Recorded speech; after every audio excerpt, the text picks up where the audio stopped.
Hi hello friends, welcome back to my channel. Friends, video ಜಿಕೆಗೆ ಸಂಬಂಧಪಟ್ಟಂಥ ಕೆಲವೊಂದು ಪ್ರಶ್ನೆಗಳನ್ನ ಇವತ್ತಿನ ವಿಡಿಯೋ ನೋಡ್ತೋಗೋಣ. ಅದರಲ್ಲಿ ಒಂದು ಟಾಪಿಕ್ ಅಂತ ಹೇಳಿದ್ರೆ ಆರ್ಟ್ ಆ್ಯಂಡ್ ಕಲ್ಚರ್ಗೆ ಸಂಬಂಧಪಟ್ಟಂತೆ ಆರ್ಟ್ ಆ್ಯಂಡ್ ಕಲ್ಚರ್. ಸೊ ಇದಕ್ಕೆ ಸಂಬಂಧಪಟ್ಟಂತೆ ಈಗ ಆಲ್ರೆಡಿ ಎಕ್ಸಾಮ್ಸಲ್ಲಿ ಕೇಳಿರ್ತಕ್ಕಂಥ ಕೆಲವೊಂದು ಪ್ರಶ್ನೆಗಳನ್ನ ಇಲ್ಲಿ ಆಯ್ದು ತಂದಿರ್ತಕ್ಕಂಥದ್ದು ಇದು ಪಾರ್ಟ್ 1 ಆಗಿರುತ್ತೆ. ಸೊ ಇದಕ್ಕೆ ಸಂಬಂಧಪಟ್ಟಂತೆ ಇನ್ನೂ ಕೆಲವೊಂದು ವೀಡಿಯೋಸ್ಗಳ ನೆಕ್ಸ್ಟ್ ಒಂದು ವಿಡಿಯೋದಲ್ಲಿ ನೋಡ್ತಾ ಹೋಗೋಣ. ಸೊ ಫಸ್ಟ್ ಕ್ವೆಶನ್ ಈ ರೀತಿ ಇದೆ. ಉಸ್ತಾದ್ ಮೋಹಿ ಬಹುದ್ದೀನ್ ದಗಾರಿ ಅಂತಕ್ಕಂಥವ್ರು ಒಬ್ಬ ವ್ಯಕ್ತಿಯಾಗಿರ್ತಾರೆ.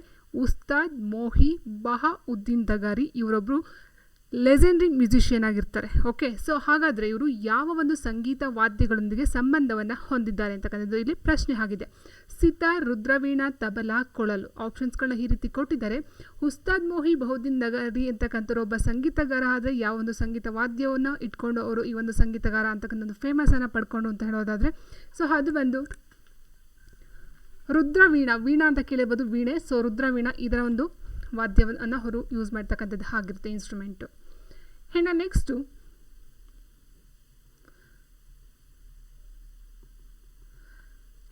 ಹಿಮಾಚಲ ಪ್ರದೇಶದ ಯಾವ ಜನಪ್ರಿಯ ಜಾನಪದ ನೃತ್ಯ ಯಾಗ್ಯವು ದೇವತೆಗಳಿಗೆ ನಮನ ಸಲ್ಲಿಸುವ ಪ್ರದರ್ಶನದ ಕೊನೆಯಲ್ಲಿ ಪ್ರದರ್ಶಿಸಲ್ಪಟ್ಟಿತು? ಹಿಮಾಚಲ ಪ್ರದೇಶಕ್ಕೆ ಸಂಬಂಧಪಟ್ಟಂಥ ಒಂದು ಪ್ರಶ್ನೆ. ಸೊ ಅಲ್ಲಿನ ಒಂದು ಜಾನಪದ ನೃತ್ಯ, ಫೇಮಸ್ ಆಗಿರ್ತಕ್ಕಂಥ ಜಾನಪದ ನೃತ್ಯ ಯಾವುದು ಅಂತಕ್ಕಂಥದ್ದು ಇಲ್ಲಿ ಡೈರೆಕ್ಟಾಗಿ ಕೊಡ್ತಕ್ಕಂಥ ಒಂದು ಕ್ವಶನ್ಗೆ ಬದಲಾಗಿ ದೇವತೆಗಳಿಗೆ ನಮನ ಸಲ್ಲಿಸುವ ಪ್ರದರ್ಶನದ ಕೊನೆಯಲ್ಲಿ ಪ್ರದರ್ಶಿಸಲ್ಪಟ್ಟಿತು ಅಂತ ಒಂದು ಸ್ವಲ್ಪ ಡಿಫ್ರೆಂಟಾಗಿ ಕೊಟ್ಟಿರ್ತಕ್ಕಂಥ ಒಂದು ಪ್ರಶ್ನೆ ಆಗಿರುತ್ತೆ. ಹಿಮಾಚಲ ಪ್ರದೇಶದ ಜನಪ್ರಿಯ ಜನಪದ ನೃತ್ಯ ಯಾವುದು ಅಂತಕ್ಕಂಥದ್ದು ಇದು ನೇರವಾದ ಒಂದು ಕ್ವೆಶನ್ ಆಗಿರುತ್ತೆ. ಸೊ ಜವಾರ, ಬಿಹು, ಕಲ್ಬೇಲಿಯಾ, ನಾಟಿ ಅಂತ ಕೊಟ್ಟಿದ್ದಾರೆ. ಹಿಮಾಚಲ ಪ್ರದೇಶ ಅಂತ ಹೇಳ್ತಾ ಹೋದಾಗ ಅಲ್ಲಿ ಕಂಡು ಬರ್ತಕ್ಕಂಥ ಜಾನಪದ ನೃತ್ಯ ಅಂತ ಹೇಳಿದ್ರೆ ಅದು ಬಂದು ನಾಟಿ ಆಗಿರುತ್ತೆ. ಆಪ್ಷನ್ 4 ನಾಟಿ. ಸೊ ನೋಡಿ, ಇದು ನಾಟಿ ಅಂತಕ್ಕಂಥದ್ದು ಏನಿದೆಯೋ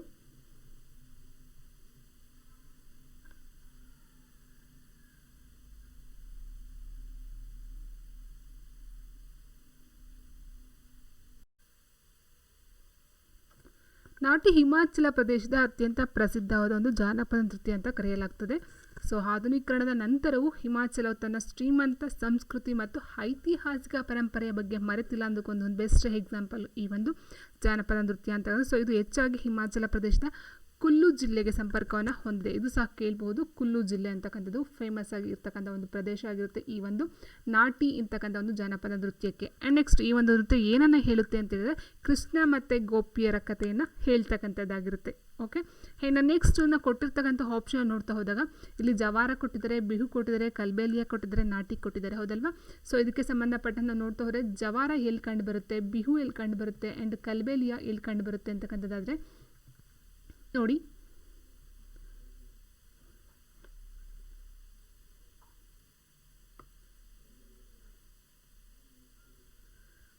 ಜವಾರ ಅಂತಕ್ಕಂಥದ್ದು ಮಧ್ಯಪ್ರದೇಶದಲ್ಲಿ ಕಂಡುಬರ್ತಕ್ಕಂಥ ಒಂದು ಫೋಕ್ ಡ್ಯಾನ್ಸ್ ಆಗಿರುತ್ತೆ, ಜಾನಪದ ನೃತ್ಯ. ಆ್ಯಂಡ್ ಬಿಹು ಬಂದು ಅಸ್ಸಾಂ, ಕಲ್ಬೇಲಿಯಾ ಬಂದು ರಾಜಸ್ಥಾನದಲ್ಲಿ ಕಂಡುಬರ್ತಕ್ಕಂಥ ಒಂದು ನೃತ್ಯ ಆಗಿರುತ್ತೆ. ಆ್ಯಂಡ್ ನೆಕ್ಸ್ಟ್ ಮುಂದಿನ ಪ್ರಶ್ನೆ ನೋಡೋದಾದರೆ ಮಹಾತ್ಮ ಗಾಂಧಿಯವರ ವರ್ಣಚಿತ್ರಗಳ ಸರಣಿಯನ್ನು ಯಾವ ಸಮಕಾಲೀನ ವರ್ಣಚಿತ್ರಕಾರರು ರಚಿಸಿದರು ಅಂತಕ್ಕಂಥದ್ದು ಪ್ರಶ್ನೆ ಆಗಿದೆ. ಮಹಾತ್ಮ ಗಾಂಧೀಜಿಯವರ ವರ್ಣಚಿತ್ರಗಳ ಸರಣಿಯನ್ನು ಯಾವ ಸಮಕಾಲೀನ ವರ್ಣಚಿತ್ರಕಾರರು ರಚನೆಯನ್ನು ಮಾಡಿರ್ತಕ್ಕಂಥದ್ದು? ಸೊ ಇಟ್ ಮೀನ್ಸ್ ಇಲ್ಲಿ ನೇರವಾಗಿ ಹೇಳ್ಬೇಕಂತಂದರೆ ಮಹಾತ್ಮ ಗಾಂಧೀಜಿಯವರ ಒಂದು ವರ್ಣಚಿತ್ರಗಳ ಸರಣಿಯನ್ನು ಬಿಡಿಸ್ತಕ್ಕಂಥವ್ರು ಯಾರು ಅಂತ ಕೇಳಬಹುದಾಗಿರುತ್ತೆ. ಆ್ಯಂಡ್ ಅಮೃತ್ ಶೇರ್ಗಿಲ್, ರಾಮ್ ಕಿಂಕರ್, MF ಹುಸೇನ್, ಅತುಲ್ ದೋಡಿಯಾ ಅಂತ ಕೊಟ್ಟಿದ್ದಾರೆ. ಯಾರಂತ ಆನ್ಸರ್ ನೋಡಿದ್ರೆ option 4 Atul ದೋಡಿಯಾ.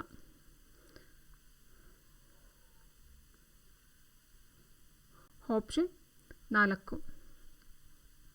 And next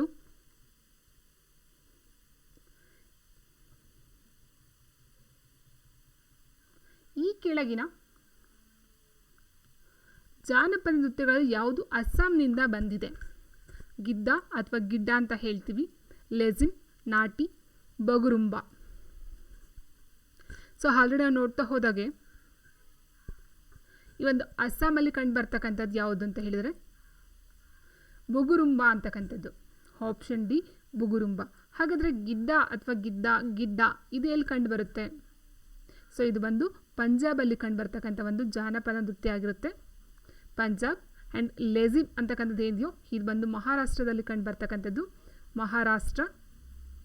and next ನಾಟಿ ಆಲ್ರೆಡಿ ನೋಡಿದಾಗೆ Paschima Bangala. Okay, and next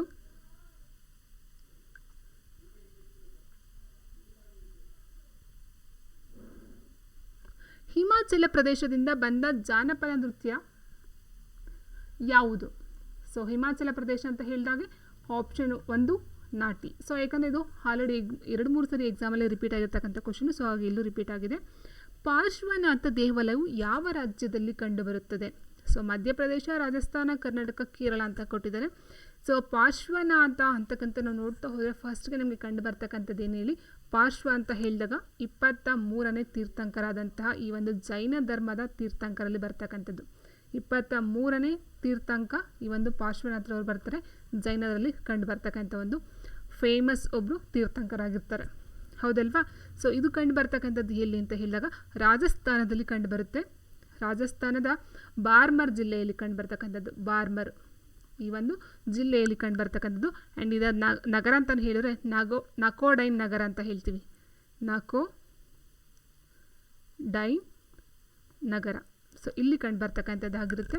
ಇದನ್ನು ನಕೋಡ್ ಜೈನ್ ದೇವಾಲಯ ಅಂತಲೂ ಸಹ ಹೇಳ್ತಾರೆ, ಅಥವಾ ಶ್ರೀ ನಕೋಡ ಪಾರ್ಶ್ವನಾಥ ಜೈನ ದೇವಾಲಯ ಅಂತಲೂ ಸಹ ಹೇಳ್ತಾ ಹೋಗ್ತಾರೆ ಈ ಒಂದು ಪಾರ್ಶ್ವನಾಥ ದೇವಾಲಯವನ್ನು. ಇದು ಕಂಡು ಬರ್ತಕ್ಕಂಥದ್ದು ರಾಜಸ್ಥಾನದಲ್ಲಿ. ಸೊ ಇನ್ನು ನೆಕ್ಸ್ಟ್ ನೋಡೋದಾದರೆ ಇದಕ್ಕೆ ಸಂಬಂಧಪಟ್ಟಂತೆ ಅಷ್ಟೇ, ಜೈನರನ್ನು ಪಾರ್ಶ್ವನಾಥನಿಗೆ ಅರ್ಪಿಸಲಾಗುತ್ತೆ. ಆ್ಯಂಡ್ 23ನೇ ತೀರ್ಥಂಕರಾಗಿರ್ತಾರೆ ಪಾರ್ಶ್ವನಾಥರು. ಇದು ಬಂದು ರಾಜಸ್ಥಾನದ ಬಾರ್ಮರ್ ಜಿಲ್ಲೆಯ ನಕೋಡೈನ್ ನಗರದಲ್ಲಿ ಕಂಡುಬರುತ್ತೆ ಈ ಒಂದು ದೇವಾಲಯ. ಆ್ಯಂಡ್ ಇದನ್ನು ನಕೋಡ ಜೈನ ದೇವಾಲಯ ಅಥವಾ ಶ್ರೀ ನಕೋಡ ಪಾರ್ಶ್ವನಾಥ ಜೈನ ತೀರ್ಥ ಎಂದು ಸಹ ಕರೆಯಲಾಗುತ್ತದೆ. ಇನ್ನು ಇದಕ್ಕೆ ಸಂಬಂಧಪಟ್ಟಂತೆ ಜೈನ ಟೆಂಪಲ್ ಎಲ್ಲೆಲ್ಲ ಕಂಡುಬರುತ್ತೆ ನೋಡೋದಾದರೆ ನೋಡಿ, ರಣಕ್ಪುರ್ ಜೈನ್ ಟೆಂಪಲ್ ಅಂತಕ್ಕಂಥದ್ದು ರಣಕ್ಪುರಲ್ಲಿ ಕಂಡುಬರುತ್ತೆ. ಇದು ರಾಜಸ್ಥಾನದ ರಣಕ್ಪುರ್ ಅಂತಕ್ಕಂಥ ಒಂದು ಪ್ಲೇಸಲ್ಲಿ ರಣಕ್ಪುರ್ ಜೈನ್ ಟೆಂಪಲ್ ಕಂಡುಬರ್ತಕ್ಕಂಥದ್ದು. ಆ್ಯಂಡ್ ನೆಕ್ಸ್ಟ್ ಕರ್ನಾಟಕದಲ್ಲಿ ಕಂಡುಬರುತ್ತೆ ಅಂದರೆ ಗೊಮ್ಮಟೇಶ್ವರ ದೇವಾಲಯ ಆಗಿದೆ. ಆ್ಯಂಡ್ ನೆಕ್ಸ್ಟ್ ರಾಜಸ್ಥಾನದ ಮೌಂಟ್ ಅಬುನಲ್ಲಿ ದಿಲ್ವಾರ ದೇವಸ್ಥಾನ ಕಂಡುಬರುತ್ತೆ. ಆ್ಯಂಡ್ ನೆಕ್ಸ್ಟ್ ದೆಹಲಿ ಇದೆ. ಆ್ಯಂಡ್ ನೆಕ್ಸ್ಟು ಶ್ರೀ ದಿಗಂಬರ್ ಜೈನ್ ಲಾಲ್ ಮಂದಿರ್ ಬಂದು ದೆಹಲಿ. ಆ್ಯಂಡ್ ನೆಕ್ಸ್ಟ್ ಪಾಲಿತಾನ ದೇವಾಲಯಗಳು ಬಂದು ಗುಜರಾತು. ಸೋನಗಿರಿ ದೇವಾಲಯಗಳು ಮಧ್ಯಪ್ರದೇಶದಲ್ಲಿ ಕಂಡುಬರ್ತಕ್ಕಂಥದ್ದು ಆಗಿರುತ್ತೆ. ಆ್ಯಂಡ್ ನೆಕ್ಸ್ಟು ಪಂಜಾಬ್ನಿಂದ ಬಂದ ಜಾನಪದ ನೃತ್ಯ ಯಾವುದು ಅಂತ ಕೇಳಿದರೆ, ಪಂಜಾಬ್ನಿಂದ ಬಂದಂತಹ ಜಾನಪದ ನೃತ್ಯ ಯಾವುದು? ಸೊ ಆಲ್ರೆಡಿ ನಾವು ಹೇಳ್ತಾ ಹೋದಾಗೆ ಬೊಗರಂ ಅಂತಕ್ಕಂಥದ್ದು ಎಲ್ಲಿ ಕಂಡು ಬರುತ್ತೆ ಅಂತ ಹೇಳಿದರೆ ಅಸ್ಸಾಮಲ್ಲಿ ಕಂಡು ಬರ್ತಕ್ಕಂಥದ್ದು, ಹೌದಲ್ವಾ? ಇದು ಬಂದು ಅಸ್ಸಾಂ. ಆ್ಯಂಡ್ ನೆಕ್ಸ್ಟು ಲೆಜಿಮ್ ಅಂತಕ್ಕಂಥದ್ದು ಮಹಾರಾಷ್ಟ್ರ, ನಾಟಿ ಬಂದು ಪಶ್ಚಿಮ ಬಂಗಾಳ, ಆ್ಯಂಡ್ ಗಿಡ್ಡ ಬಂದು ಪಂಜಾಬ್. ಸೊ ಈ ಒಂದು ಗಿಡ್ಡ ಅಂತಕ್ಕಂಥ ಇದೊಂದು ರಿಂಗ್ ಡ್ಯಾನ್ಸ್ ಅಂತಲೂ ಸಹ ಹೇಳ್ತಾರೆ, ರಿಂಗ್ ಡ್ಯಾನ್ಸ್. ಸೊ ಗಿಡ್ಡ ಅಥವಾ ಗಿದ್ದ ಇದು ಬಂದು ಪಂಜಾಬಲ್ಲಿ ಕಂಡು ಬರ್ತಕ್ಕಂಥ ಒಂದು ಜಾನಪದ ನೃತ್ಯ ಆಗಿರುತ್ತೆ. And next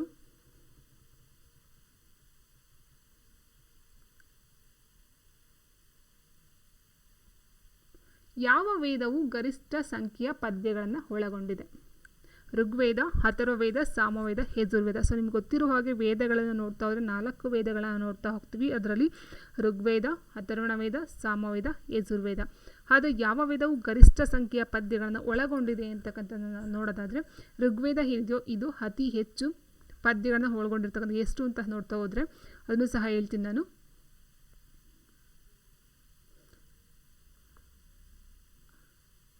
so answer option A Rigveda.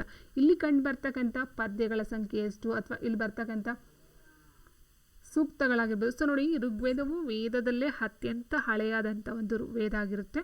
And Rigveda ಎಂದರೆ ಸ್ತುತಿ ಜ್ಞಾನ ಅಂತಕ್ಕಂಥ ಒಂದು ಅರ್ಥವನ್ನು ಸಹ ಕೊಡುತ್ತೆ. ಆ್ಯಂಡ್ ಇದು 10,600 ಪದ್ಯಗಳನ್ನು ಒಳಗೊಂಡಿದ್ದು 1028 ಸ್ತೋತ್ರಗಳನ್ನು ಒಳಗೊಂಡಿದೆ. ಇದನ್ನು ಸೂಕ್ತಗಳು ಅಂತ ಹೇಳ್ತಾರೆ.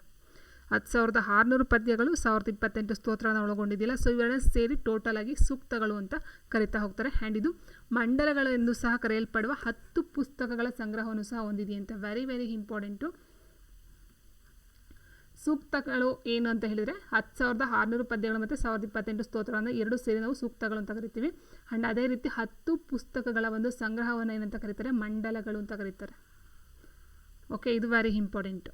ಸೊ ಇದಂತೂ ತುಂಬಾ ಇಂಪಾರ್ಟೆಂಟು. ಆ್ಯಂಡ್ ನೆಕ್ಸ್ಟ್ ಇವೆಲ್ಲ ನೋಡ್ತಾ ಹೋದ್ರೆ ಯಾವುದಕ್ಕೆ ಎಷ್ಟೆಷ್ಟು ಮಹತ್ವವನ್ನು ಕೊಡ್ತದೆ ಅಂತ ಹೇಳಿದರೆ ಋಗ್ವೇದ ಅಂತ ಹೇಳಿದಾಗ ನೋಡ್ತಾ ಹೋದ್ವಿ. ಆ್ಯಂಡ್ ನೆಕ್ಸ್ಟು ಸಾಮವೇದ, ಇದನ್ನು ಮಧುರ ಮತ್ತು ಮಂತ್ರಗಳ ವೇದ ಎಂದು ಕರೆಯಲಾಗುತ್ತದೆ. ವೆರಿ ಇಂಪಾರ್ಟೆಂಟು, ಮಧುರ ಮತ್ತು ಮಂತ್ರಗಳ ವೇದ ಎಂದು ಕರೆಯಲಾಗುತ್ತದೆ. ಯಾವುದು? ಸಾಮವೇದ. ಆ್ಯಂಡ್ ನೆಕ್ಸ್ಟು ಸಾಮವೇದದಲ್ಲಿ 2 ಉಪನಿಷತ್ತುಗಳಿವೆ. ಈ ವೇದಗಳನ್ನು ಭಾರತೀಯ ಶಾಸ್ತ್ರೀಯ ನೃತ್ಯ ಮತ್ತು ಸಂಗೀತದ ಮೂಲವೆಂದು ಪರಿಗಣಿಸಲಾಗಿದೆ.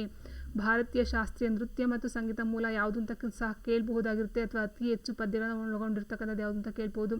ಅಥವಾ ನೆಕ್ಸ್ಟು ಯಜುರ್ವೇದ, ಇದು ಆರಾಧನಾ ಜ್ಞಾನ ಅಂತ ನೋಡಿ. ಇದು 2 ವಿಧಗಳನ್ನು ಒಳಗೊಂಡಿದೆ. ಅದು ಬಂದು ಕೃಷ್ಣ ಮತ್ತು ಶುಕ್ಲ ಅಂತಕ್ಕಂಥದ್ದು.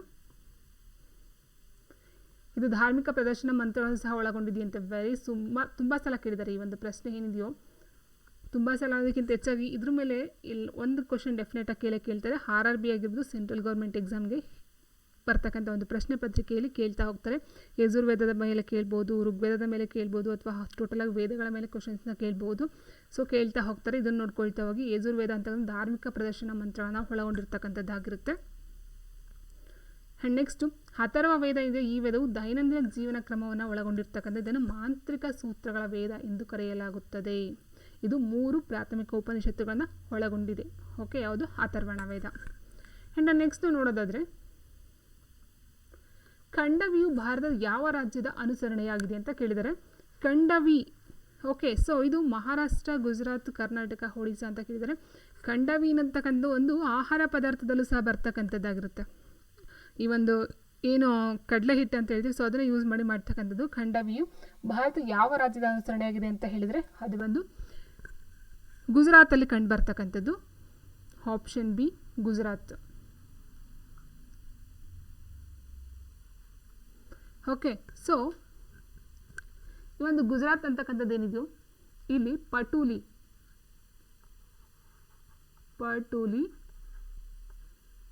ದಹಿವಾಡಿ ಅಥವಾ ಸುರಳಿಚಿವಾಡಿ ಅಂತ ಕರೀತಾರೆ. ಸೊ ಈ ಎಲ್ಲ ಹೆಸರುಗಳಿಂದ ಖಂಡವಿ ಅಂತಕ್ಕಂಥದ್ದು ಸಹ ಕರೀತಾ ಹೋಗ್ತಾರೆ. ಆ್ಯಂಡ್ ನೆಕ್ಸ್ಟ್ ಇಲ್ಲಿ ಗುಜರಾತ್ ಬಗ್ಗೆ ಹೇಳೋದಾದರೆ, ಗುಜರಾತ್ರ ಒಂದು ರಾಜಧಾನಿ ಯಾವುದು ಅಂತ ಹೇಳಿದರೆ ಗಾಂಧಿನಗರ. ಇನ್ನೊಂದು ಫೇಮಸ್ ಅಂತ ಹೇಳಿದ್ರೆ ಇಲ್ಲಿ ಡೈಮಂಡ್ ಸಿಟಿ ಅಂತ ಹೇಳ್ತೀವಿ, ಡೈಮಂಡ್ ಸಿಟಿ ಅಥವಾ ವಜ್ರಗಳ ನಗರ, ಯಾವುದು? ಸೂರತ್. ವೆರಿ ಇಂಪಾರ್ಟೆಂಟ್, ಇದಕ್ಕೆ ಸಂಬಂಧಪಟ್ಟಂತೆ, ಗುಜರಾತ್ಗೆ ಸಂಬಂಧಪಟ್ಟಂತೆ. ಮತ್ತು ಇದು ಏನಿದೆಯೋ ಗುಜರಾತ್, ಇದು 1600 ಕಿಲೋಮೀಟರ್ ಉದ್ದದ ಒಂದು ಕರಾವಳಿ ತೀರವನ್ನು ಒಳಗೊಂಡಿದೆ. ಓಕೆ, ಗುಜರಾತ್ ಅಂತಕ್ಕಂಥದ್ದು. ಸೊ ಇದು ಬಗ್ಗೆ ಇರ್ತಕ್ಕಂಥ ಒಂದು ಇನ್ಫಾರ್ಮೇಷನ್. ಆ್ಯಂಡ್ ನೆಕ್ಸ್ಟ್ ಇಲ್ಲಿ ಇನ್ನೂ ಒಂದು ಇಂಪಾರ್ಟೆಂಟ್ ಅಂತ ಹೇಳಿದರೆ ಸ್ಟ್ಯಾಚ್ಯೂ ಆಫ್ ಯೂನಿಟಿ ಬರುತ್ತೆ. ಸ್ಟ್ಯಾಚ್ಯೂ ಆಫ್ ಯೂನಿಟಿ ಇದು ಕಂಡು ಬರ್ತಕ್ಕಂಥ ವಡೋದರದಲ್ಲಿ ಕಂಡು ಬರುತ್ತೆ. ಈ ಒಂದು ವಡೋದರ ಗುಜರಾತಲ್ಲಿ ಕಂಡು ಬರ್ತಕ್ಕಂಥ ಇದು ವಿಶ್ವದಲ್ಲೇ ಅತಿ ಎತ್ತರವಾದ ಪ್ರತಿಮೆ ಯಾವುದು ಅಂತ ಹೇಳಿದ್ರೆ ಸ್ಟ್ಯಾಚ್ಯೂ ಆಫ್ ಯೂನಿಟಿ ಅಂತಕ್ಕಂಥದ್ದು. ಇದು ಗುಜರಾತಲ್ಲಿ ಇರ್ತಕ್ಕಂಥದ್ದು. ಇನ್ನು ನೆಕ್ಸ್ಟು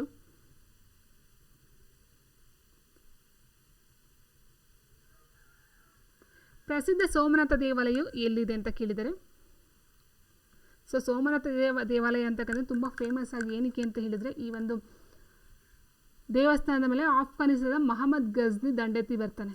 ಮಹಮ್ಮದ್ ಗಜ್ನಿ ಏನಿರ್ತಾನೋ ಇವನು 1024ರಲ್ಲಿ ಈ ಒಂದು ಸೋಮನಾಥ ದೇವಾಲಯದ ಮೇಲೆ ಆಕ್ರಮಣ ಮಾಡಿ ಅಲ್ಲಿ ಲೂಟಿಯನ್ನು ಮಾಡ್ತಕ್ಕಂಥದ್ದಾಗಿರುತ್ತೆ. ಸೊ ಹಾಗೆ ಸೋಷಿಯಲ್ ತುಂಬ ಇಂಪಾರ್ಟೆಂಟ್ ಆಗಿರ್ತಕ್ಕಂಥ ಒಂದು ಕ್ವೆಶನ್ ಆಗಿರುತ್ತೆ. ಪ್ರಸಿದ್ಧ ಸೋಮನಾಥ ದೇವಾಲಯ ಕಂಡು ಬರ್ತಕ್ಕಂಥದ್ದು ಎಲ್ಲಿ ಅಂತ ಹೇಳಿದರೆ ಅದು ಬಂದು ಗುಜರಾತ್.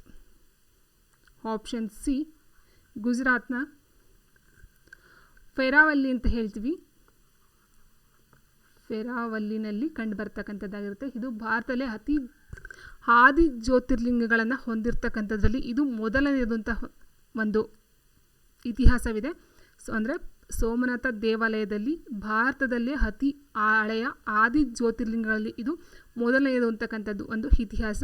ಆ್ಯಂಡ್ ನೆಕ್ಸ್ಟ್ ಇದರ ಒಂದು ಉಲ್ಲೇಖ ಒಂದು ಋಗ್ವೇದದಲ್ಲೂ ಸಹ ಇದೆ.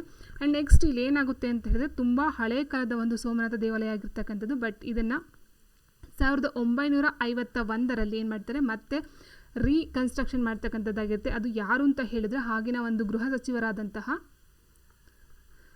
ಸರ್ದಾರ್ ವಲ್ಲಭಾಯ್ ಪಟೇಲ್ ಏನಿರೋ, ಸೊ ಅವರ ಒಂದು ನೇಮಕ ಅಥವಾ ಅವರ ಒಂದು ಆದೇಶದ ಮೇರೆಗೆ ಈ 1951ರಲ್ಲಿ ಸೋಮನಾಥ ದೇವಾಲಯವನ್ನು ಮತ್ತೆ ರೀಕನ್ಸ್ಟ್ರಕ್ಷನ್ ಮಾಡಿ ಮಾಡ್ತಕ್ಕಂಥದ್ದು. ಅದು ಯಾವುದರ ಒಂದು ವಾಸ್ತುಶಿಲ್ಪ ಅಂತಂದರೆ ಚಾಲುಕ್ಯ ಶೈಲಿಯ ವಾಸ್ತುಶಿಲ್ಪದಲ್ಲಿ ಈ ಒಂದು ದೇವಾಲಯವನ್ನು ಪುನರ್ ನಿರ್ಮಾಣವನ್ನು ಮಾಡ್ತಕ್ಕಂಥ ಒಂದು ಕೆಲಸ ಆಗುತ್ತೆ. 1024ರಲ್ಲಿ ಮೊಹಮ್ಮದ್ ಗಜ್ನಿ ಇದರ ಮೇಲೆ ಆಕ್ರಮಣವನ್ನು ಮಾಡಿರ್ತಕ್ಕಂಥದ್ದು ಇತಿಹಾಸ ಇದೆ. ಓಕೆ ಫ್ರೆಂಡ್ಸ್, ಇವತ್ತಿನ ವಿಡಿಯೋ ಇದಾಗಿತ್ತು. ಐ ಹೋಪ್ ವಿಡಿಯೋ ಇಷ್ಟ ಆಯಿತು ಅಂತ ಹೇಳ್ಕೊತಾ ವಿಡಿಯೋ ಇಷ್ಟ ಒಂದು ಲೈಕ್ ಮಾಡಿ ಅಂತ ಹೇಳ್ತಾ ಥ್ಯಾಂಕ್ ಯು ಫಾರ್ ವಾಚಿಂಗ್.